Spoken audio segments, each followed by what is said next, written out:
Now, looking at all the issues and challenges that appear to be rearing up ahead of Nigeria's crucial ballot in February, it's starting to appear as if the election is under high tension and serious threat. Yet another office of the Electoral Commission, INEC, has been attacked and destroyed, this time in the Isu local government in Imo State. Windows were smashed, fortifications were removed, but there was some reassurance to be taken from the fact that the attackers failed to gain access into the building. It's not clear who's doing this. The worst incidents have been occurring in the southeast, apparently, but also across Nigeria. With elections due to take place just 2 months from now, could the ballot be in doubt as a result of this and a whole slew of other issues? Or can we take solace from INEC's assurances that they will go ahead regardless? With more on this, I'm joined now in the studio by the election analyst, Omoruyi Aigbe. Thank you very much indeed for coming in. Thank you. And this is the fourth attack on INEC facilities in Imo State in less than 3 weeks. What's your reading of that? It's worrisome, but it's also seen to be like a calculated attempt to discourage the election management, as it were. When the attack took place in Ogun and Osun, I had made a strong case that there was distraction, that what you're seeing in Southwest may not be the real target, that the target may be somewhere. And in that conversation, I tried to explain that historically, Southwest hasn't had those kind of attack. It's usually in the Southeast. And now, just barely a month or two, within a month, there was a strike, so there was an incident in the Southeast, again and again. But the good news is that the police, few weeks ago, arrested yes, they did. bandits who tried to attack the main office of INEC in Owerri, and that is a good one. So if the security architecture can step up their game to nip this on the bud, it means, I mean, from what you just saw, it means that there is no explosive. If it was explosive, you don't have to gain access. So apparently, there was... so that gives you some reassurance. Yeah, so that there's no explosive. Right. It's just maybe folks... So this seems like vandalism. Vandalism. Rather folks who may be interested in PVC. Right. Because there's a lot of conversation ongoing. So they can steal it and sell it. And either sell it or try to use it. Because don't forget that there are a lot of conversation ongoing that you can sell, again, you can sell your PVC for the ISB, that even though it's not going to make any effect during elections, or you can deprive that's a good point. the voters from gaining access to their PVC to vote in elections. So it's clear with the recent attack that this may not just be criminal element, it could be highly politically motivated, and the security architecture must have to think around not just targeting security all the time, also trying to think out of the box that this could be politically motivated. That's a very good point. So given that, I mean, do you see chaos? Do you feel calm in the teeth of what appears to be a gathering storm ahead of the 2023 election?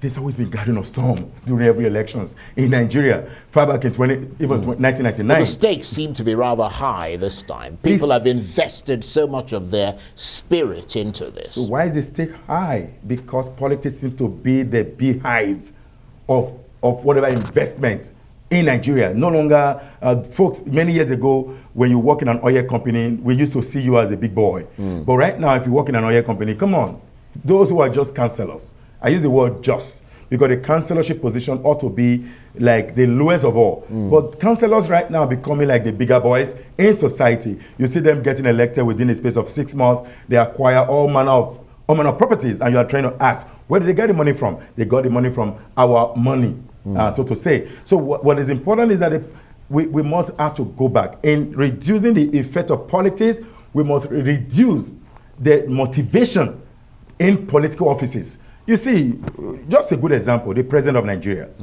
The moment you become a president of Nigeria, even when you have no business before you became president, you never ran any business, you never had any employees, you never paid any salaries. The moment you become president of Nigeria, suddenly You employ, your employees are more than 1,000 special advisors, special assistants, all of the board chair, secretaries, all of the government institutions. You are responsible for the appointment of all of them, and that gives worry.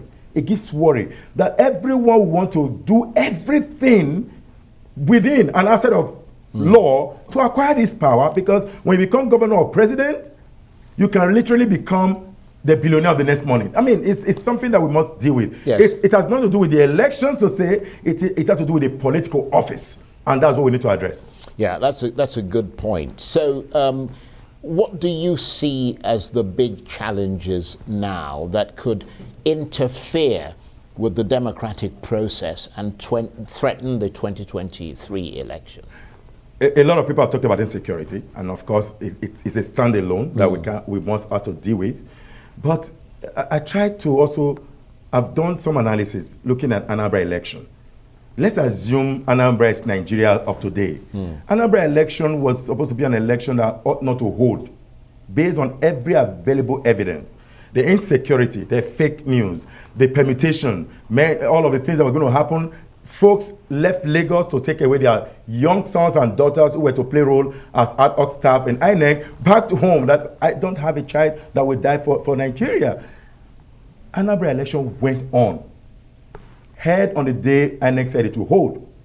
Elections were declared. Today we have a governor. About 10% of Anambarians voted for a governor.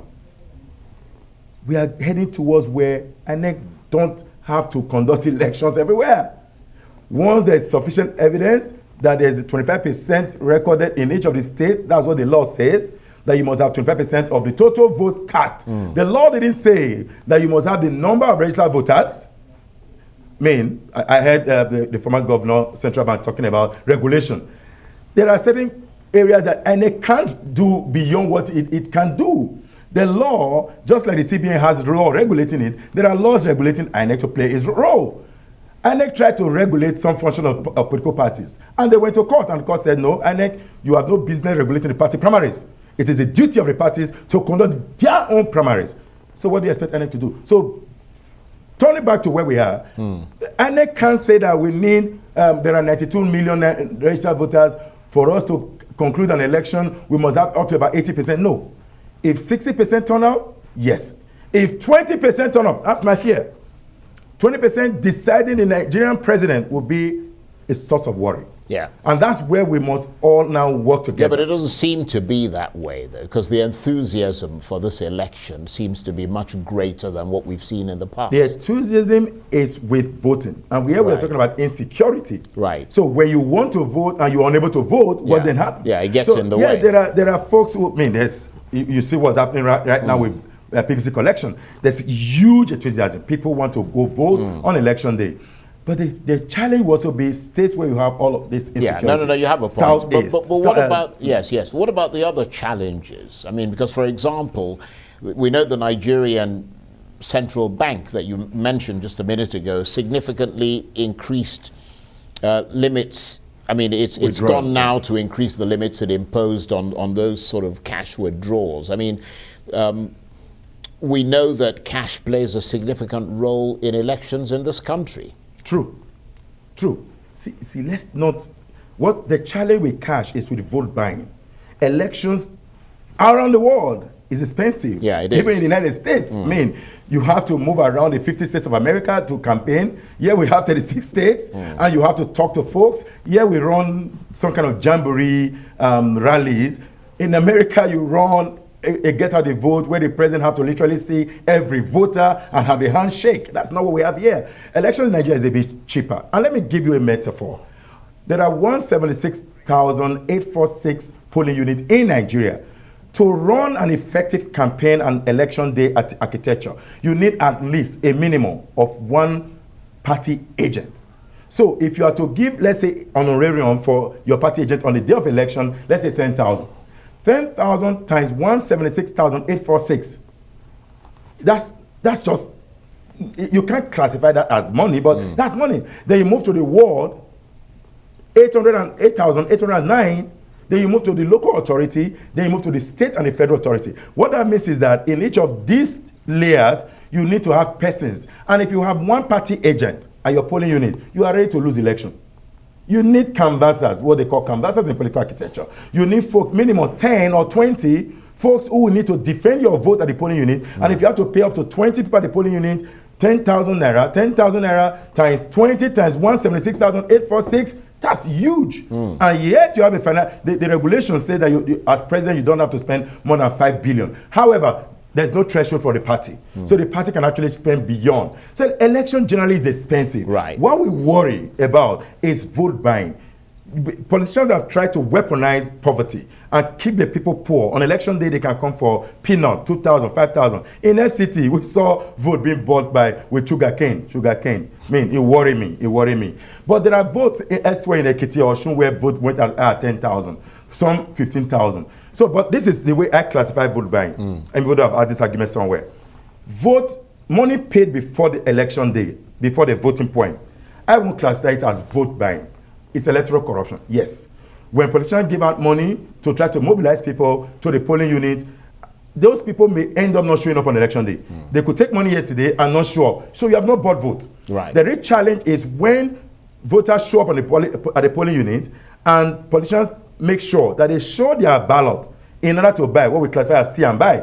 That's my worry. If we can cut that off, right, we are good to go. So what's the, I mean, we've got less than a minute.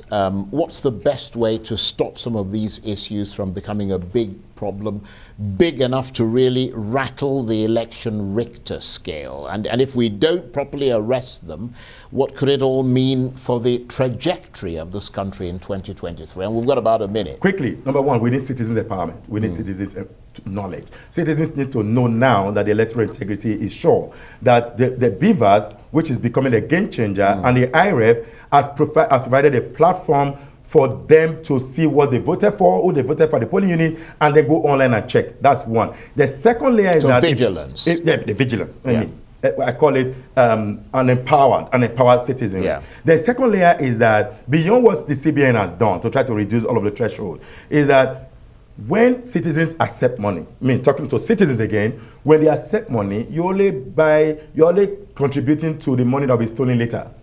So when later you are unable to secure the good health, a good education, facilities are not available, infrastructure are not there, know that you contributed to those absence.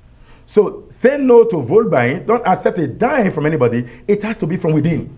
Every citizen has a role to play, and the voter is a king in this direction. Just like in marketing, that the customer is a king. In this case, the voter is a king. Well, I have to say that it's been brilliant talking with you and having the benefit of your assessment.